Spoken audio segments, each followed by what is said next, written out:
नोटबंदी पर supreme court से केंद्र सरकार को क्लीन चिट, 5 जजों की बेंच ने फैसले को सही बताया। सर्वोच्च अदालत ने आरबीआई एक्ट का हवाला देते हुए फैसले को सही बताया, सभी 58 याचिकाओं को खारिज किया। सुप्रीम कोर्ट ने कहा, फैसले के लिए उचित प्रक्रिया का पालन किया गया। सरकार और आरबीआई के बीच 6 महीने तक बातचीत हुई। सुप्रीम कोर्ट ने कहा, आर्थिक महत्व के फैसले को न्यायिक आधार पर नहीं पलट सकते। 5 में से 4 जजों ने नोटबंदी के फैसले को सही बताया। जस्टिस नागरत्ना का बहुमत से अलग फैसला। केंद्र सरकार ने 8 नवंबर 2016 को अचानक देश में नोटबंदी लागू की थी। इसके तहत 1000 और 500 रुपए के नोटों को चलन से बाहर कर दिया गया था। जम्मू कश्मीर के राजौरी में आतंकी हमला, 3 घरों को बनाया गया निशाना। आतंकियों ने की अंधाधुंध फायरिंग, 4 लोगों की मौत, परिवारों में पसरा मातम। हमले में 7 लोग घायल, पहुंचाए गए अस्पताल। गंभीर रूप से घायल 2 लोगों को एयरलिफ्ट कर लाया गया जम्मू। हमले के बाद सुरक्षा बलों का तलाशी अभियान, आतंकियों के जल्द पकड़े जाने की उम्मीद। तलाशी अभियान जारी है। पुलिस, सीआरपीएफ और आर्मी के ट्रूप्स ने उसे पूरे इलाके की घेराबंदी कर ली है। तलाशी अभियान शुरू हो जाएगा। बहुत जल्द हम कोशिश करेंगे कि इन दोनों को न्यूट्रलाइज कर दिया जाए। राजौरी में आतंकी हमले का विरोध, हिंदू संगठनों ने राजौरी बंद का आह्वान किया।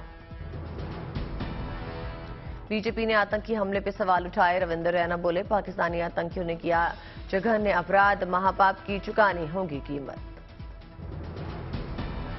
ये इन्होंने जघन्य अपराध किया है, महापाप किया है, महा अत्याचार किया है और इस पाप की भारी कीमत पाकिस्तान के इन आतंकवादियों को चुकानी पड़ेगी, जमीन के पाताल से भी। जम्मू कश्मीर के राजौरी में हमले के बाद आईईडी धमाका, ढांगरी चौक ब्लास्ट में 5 जख्मी। हमले के खिलाफ लोग कर रहे थे प्रदर्शन, लोगों के जाते ही हुआ आईईडी धमाका। प्रदर्शन के दौरान ब्लास्ट होने पर बढ़ सकती है हताहतों की संख्या, सुरक्षा बलों ने शुरू की जांच। राजौरी में एक और आईईडी मिला, सुरक्षा बलों ने नाकाम किया। श्रीनगर में आतंकियों ने सीआरपीएफ की गाड़ी में फेंका ग्रेनेड, 1 नागरिक घायल।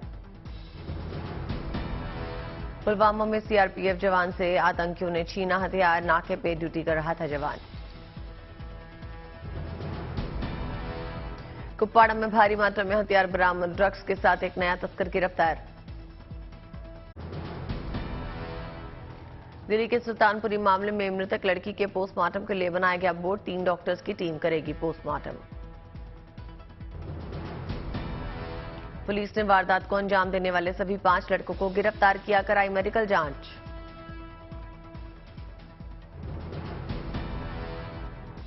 बीस साल की मृतका इवेंट में करती थी पार्ट टाइम काम, नशे की हालत में लड़कों ने मारी थी स्कूटी में टक्कर।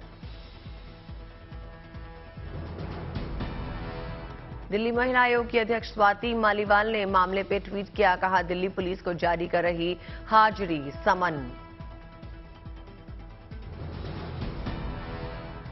मामले पर एमएलए सौरभ भारद्वाज ने कहा, नए एलजी साहब को 7 महीने हो गए, यानी 210 दिन। दिल्ली में 209 थाने हैं। एलजी साहब कितने थानों में गए हैं अभी तक? गुरदासपुर में बीएसएफ की कमालपुर पोस्ट पर फिर दिखा ड्रोन, बीएसएफ के चौकन्ने जवानों ने की 20 राउंड फायरिंग। बीएसएफ जवानों की ताबड़तोड़ फायरिंग से पाकिस्तान की तरफ गया ड्रोन, इलाके में सुरक्षा बलों का सर्च ऑपरेशन। दिल्ली के मुख्यमंत्री अरविंद केजरीवाल ने दी बड़ी सौगात, 50 नई इलेक्ट्रिक बसों को लॉन्च किया। यूपी के मदरसों को मॉडर्न बनाने की कवायद शुरू, इस साल मदरसों में शुरू होगी प्री प्राइमरी कक्षाएं। मदरसा बोर्ड सिलेबस कर रहा है तैयार, मार्च में शेड्यूल जारी किया जाएगा। लखनऊ में शीतलहर को देखते हुए 2 जनवरी से 10 जनवरी तक स्कूलों का टाइमिंग बदला गया। कक्षा 1 से लेकर कक्षा 8 तक सुबह 10 बजे से दोपहर 2 बजे के बीच स्कूल खुलेंगे। राजस्थान में बीजेपी की जन आक्रोश यात्रा का समापन केंद्रीय मंत्री गजेंद्र सिंह शेखावत ने चुनावी शंखनाद किया। पेपर लीक का मुद्दा उठाकर सीएम गहलोत पे प्रहार किया। सरकार हर मोर्चे पर विफल हुई है। राजस्थान में जिस तरह से law and order situation compromise हुई है, राजस्थान में जिस तरह से माफिया का राज है, राजस्थान में जिस तरह से कैदी थानों से छुड़ाए। निकाय चुनाव मामले में यूपी सरकार ने इलाहाबाद हाईकोर्ट के फैसले को सुप्रीम कोर्ट में चुनौती दी। बुधवार को सुनवाई होगी। कल राजस्थान दौरे पर रहेगी राष्ट्रपति द्रौपदी मुर्मू। जयपुर में संविधान पार्क का उद्घाटन करेंगी। आज से सीबीएसई 10वीं और 12वीं बोर्ड की प्रैक्टिकल परीक्षा शुरू। 14 फरवरी तक चलेगी प्रैक्टिकल परीक्षा। विदेश मंत्री एस जयशंकर ने चीन के साथ समस्या को बताया तीव्र चुनौती। पाकिस्तान पर आतंकवाद को लेकर किया कटाक्ष। वियना में ऑस्ट्रिया के विदेश मंत्री और अलेक्जेंडर शालनबर्ग से मिले एस जयशंकर। कहा आज का युग युद्ध का नहीं, बातचीत की तरफ लौटे रूस और यूक्रेन। ऑस्ट्रिया के साथ भारत प्रशांत और पश्चिम एशिया पे भी चर्चा। दोनों देशों में द्विपक्षीय सहयोग बढ़ाने पर सहमति। ऑस्ट्रिया के राष्ट्रपति चांसलर से मिले जयशंकर। बुल्गारिया के राष्ट्रपति से भी मुलाकात की। एस जयशंकर ने भारतीय समुदाय के लोगों को संबोधित किया। वियना में रहने वाले भारतीय समुदाय की ओर से सांस्कृतिक और रंगारंग कार्यक्रम का आयोजन भी किया गया। एस जयशंकर ने ऑस्ट्रिया के विदेश मंत्री अलेक्जेंडर शालनबर्ग को दिया धन्यवाद। कहा मेरे दोस्त के साथ 2023 की मेरी पहली डिप्लोमेटिक एंगेजमेंट देखकर खुशी हुई। 2024 के लिए अभी से मिशन में जुटी बीजेपी। महाराष्ट्र से जेपी नड्डा करेंगे शंखनाद। 2 रैलियों के संबोधन का कार्यक्रम। बीजेपी अध्यक्ष नड्डा का आज चंद्रपुर और औरंगाबाद का दौरा। दोनों जगहों पर रैली। चंद्रपुर में महाकाली माता जी मंदिर में दर्शन पूजन का कार्यक्रम। मंदिर में दर्शन के बाद रैली। चंद्रपुर के बाद औरंगाबाद जाएंगे नड्डा। गिरीशनेश्वर ज्योतिर्लिंग मंदिर में दर्शन पूजन का कार्यक्रम। औरंगाबाद में रैली को संबोधित करेंगे नड्डा। रैली के लिए की गई बड़ी तैयारियां। राहुल गांधी और कमल हासन की मुलाकात का वीडियो जारी। घृणा और चाइना विवाद पे हुआ संवाद। कमल हासन से संवाद के दौरान बोले राहुल गांधी, घृणा वास्तव में अंधापन और गलतफहमी है। पुणे जिले के भीमा कोरेगांव में विजय स्तंभ को सलामी देने नहीं पहुंचा सरकार का कोई प्रतिनिधि। सवाल पूछे जाने पर केंद्रीय मंत्री रामदास अठावले ने सफाई दी। रामदास अठावले की दलील, शीतकालीन सत्र समाप्त होने की वजह से शायद सरकार के मंत्री भीमा कोरेगांव नहीं आ सके। मैं बाबा साहेब के विचारों को आगे बढ़ाने आया हूं। आंध्र प्रदेश के पूर्व सीएम चंद्रबाबू नायडू की सभा में मची भगदड़। गुंटूर में सामानों की किट बांटते समय मची भगदड़। कोविड महामारी के चलते केंद्र सरकार का बड़ा फैसला। चीन, हांगकांग, जापान, दक्षिण कोरिया, सिंगापुर और थाईलैंड से आने वाले यात्रियों के लिए आरटी-पीसीआर अनिवार्य। कड़ाके की ठंड के बावजूद भारतीय सेना के हौसले बुलंद। एलओसी पर घुसपैठ को लेकर भारतीय सेना पूरी तरह सतर्क। बोधगया में धर्मगुरु दलाई लामा ने की विशेष प्रार्थना। विश्व शांति की कामना की। धर्मगुरु दलाई लामा का बौद्ध धर्म को लेकर चीन पर फिर से हमला। बोले बौद्ध धर्म को नष्ट करने की कोशिशें नहीं होंगी कामयाब। असम मंत्रिमंडल के 4 नए गठित जिलों को मौजूदा जिलों में शामिल करने की मंजूरी के बाद विरोध प्रदर्शन। लोगों ने सड़क जाम किया। हिमाचल प्रदेश के सीएम सुखविंदर सिंह सुक्खू का बयान। कहा कांग्रेस की सरकार राज्य में भ्रष्टाचार मुक्त शासन के लिए प्रतिबद्ध। हरियाणा के राज्यपाल बंडारू दत्तात्रेय और सीएम मनोहर लाल खट्टर ने आला अधिकारियों से मुलाकात की। आईएएस ऑफिसर्स एसोसिएशन की ओर से किया गया आयोजन। हैदराबाद में आईटी मंत्री केटी रामाराव ने फ्लाईओवर के लिए उद्घाटन किया। कार्यक्रम का हुआ आयोजन। जालंधर पठानकोट राष्ट्रीय राजमार्ग 2 घंटे के लिए रहा बंद। किसानों ने किया विरोध प्रदर्शन। गुजरात के जूनागढ़ में जिला प्रशासन ने 2022 में बेहतरीन काम करने वाले कर्मचारियों को अवार्ड दिया। 9 कर्मयोगियों को डीएम ने सम्मानित किया। गंभीर आरोप में हरियाणा के खेल मंत्री संदीप सिंह का इस्तीफा, डीजीपी ने किया एसआईटी का गठन। गंभीर आरोप पर संदीप सिंह की सफाई, कहा मेरी इमेज खराब करने की साजिश। विपक्ष ने भी संदीप सिंह पे साधा निशाना, हाईकोर्ट के जज से मामले की जांच करवाने की मांग की। पंचकुला में पीड़िता के घर पहुंची चंडीगढ़ पुलिस, पीड़िता का बयान दर्ज किया गया। पीड़ित महिला कोच ने हरियाणा के गृह मंत्री अनिल विज से मुलाकात की, सुनाई आप बीती, बोले विज सीएम से करेंगे बात, न्याय दिलाना हमारा काम। सूर्यनगरी एक्सप्रेस हादसे की शिकार, राजस्थान के राजकीय आवास में हादसा हुआ। सूर्यनगरी एक्सप्रेस के 8 डिब्बे पटरी से उतरे, 10 यात्रियों के घायल होने की खबर। घायल यात्रियों को पहुंचाया गया अस्पताल, कुछ को गंभीर चोट भी लगी है। बांद्रा से जोधपुर जा रही थी सूर्यनगरी एक्सप्रेस ट्रेन और इसी दौरान यह हादसा हुआ। पाली के पास राजकीय आवास में हादसे के बाद फौरन एक्शन में आया रेलवे प्रशासन, हादसे की जांच होगी। आज सुबह दिल्ली एनसीआर के कई इलाकों में दिखा कोहरा, सुबह सुबह सफर में हुई दिक्कत। वाराणसी में भी आज सुबह घना कोहरा दिखा, पड़ रही है कड़ाके की ठंड। प्रयागराज में संगम तट पे श्रद्धालुओं की भीड़ बढ़ी, ठंड के अलाव का सहारा। आगरा में तापमान 6 डिग्री तक लुढ़का, सुबह सुबह चारों तरफ कोहरा ही कोहरा दिखा। शीतलहर के प्रकोप को देखते हुए आगरा प्रशासन का फैसला, कल तक 8वीं क्लास तक के बच्चों की छुट्टी रहेगी।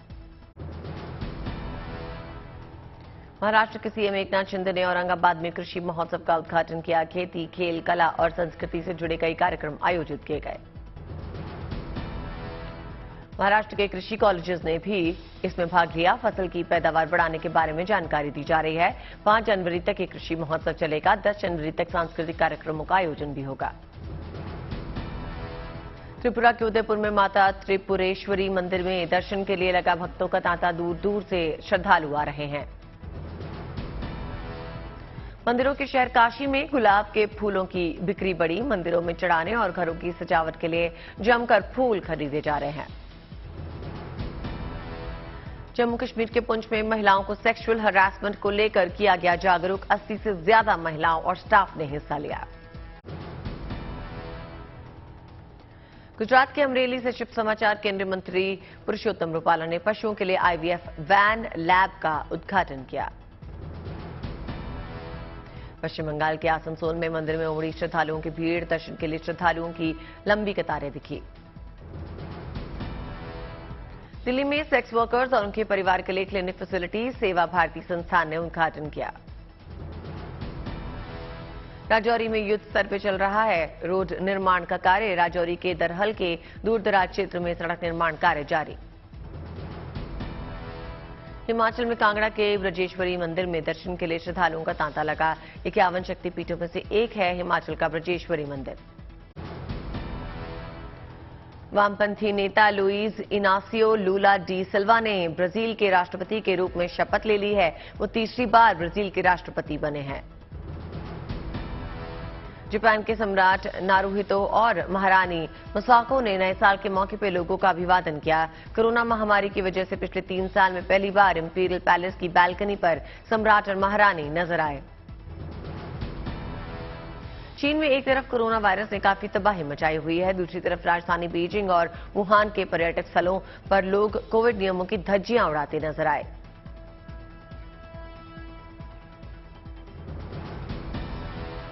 नॉर्थ कोरिया ने 2023 का पहला मिसाइल टेस्ट किया। नॉर्थ कोरिया ने राजधानी प्योंगयांग से short range ballistic missile launch की जो 400 किलोमीटर दूर जाकर गिरी। अमेरिका के उत्तरी कैलिफोर्निया में मूसलाधार बारिश से बाढ़ जैसे हालात हो गए हैं। सड़कें जलमग्न हो गई, घरों में पानी घुस गया। नेशनल वेदर सर्विस ने और ज्यादा बारिश होने की चेतावनी जारी की है। यूरोजोन में शामिल होने के बाद क्रोएशिया के प्रधानमंत्री एंड्रेज प्लेंकोविक ने यूरोपीय आयोग की अध्यक्ष से मुलाकात की। क्रोएशिया यूरोजोन का 20वां सदस्य बना है और यूरो इसकी आधिकारिक मुद्रा बन गई है। ईरान की सेना ने होर्मुज़ जलदम रूम के पास नए ड्रोन का परीक्षण किया। यह अभ्यास ओमान खाड़ी के तटीय इलाके में किया गया। इसका वीडियो भी जारी किया गया है। पूर्वी यूक्रेन के डोनेत्स्क इलाके में यूक्रेनी सैनिकों ने नए साल पर जश्न मनाया। यूक्रेनी सैनिकों ने नए साल का स्वागत किया और जीत होने तक लड़ाई जारी रखने की कसम खाई। ताइवान की राष्ट्रपति ने कोरोना से निपटने में चीन की मदद की पेशकश की। ताइवान ने कहा, महामारी से बाहर निकलने में हम मदद करने के लिए तैयार हैं। ऑस्ट्रेलिया ने अपने यात्रियों के लिए नया कोविड नियम जारी किया है और कहा है कि चीन से आने वाले यात्रियों को 5 जनवरी से कोविड रिपोर्ट दिखाना अनिवार्य होगा।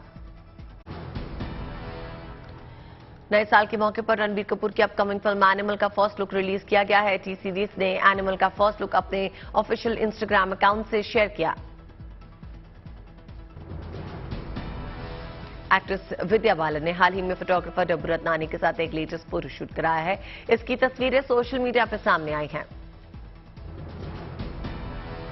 बॉलीवुड सिंगर गुरु रंधावा ने सोशल मीडिया पे एक वीडियो शेयर किया है। इस वीडियो में वो एक्टर शहनाज गिल के साथ रोमांटिक फोटोशूट कराते हुए दिखाई दे रहे हैं। वीडियो में दोनों समुद्र किनारे फोटोशूट करा रहे हैं। सिंगर अदनान सामी ने हाल ही में एक इंटरव्यू में पाकिस्तान से अपने भारतीय नागरिक बनने की जर्नी शेयर की। अदनान ने खुलासा किया कि उन्हें भारतीय नागरिकता हासिल करने में 18 साल का समय लग गया। फिल्म कुछ कुछ होता है में शाहरुख खान की ऑन स्क्रीन बेटी अंजलि का किरदार निभाने वाली एक्ट्रेस सना सईद ने सगाई कर ली है। सना ने खुद सोशल मीडिया पे पोस्ट शेयर करते हुए अपनी एंगेजमेंट की अनाउंसमेंट की।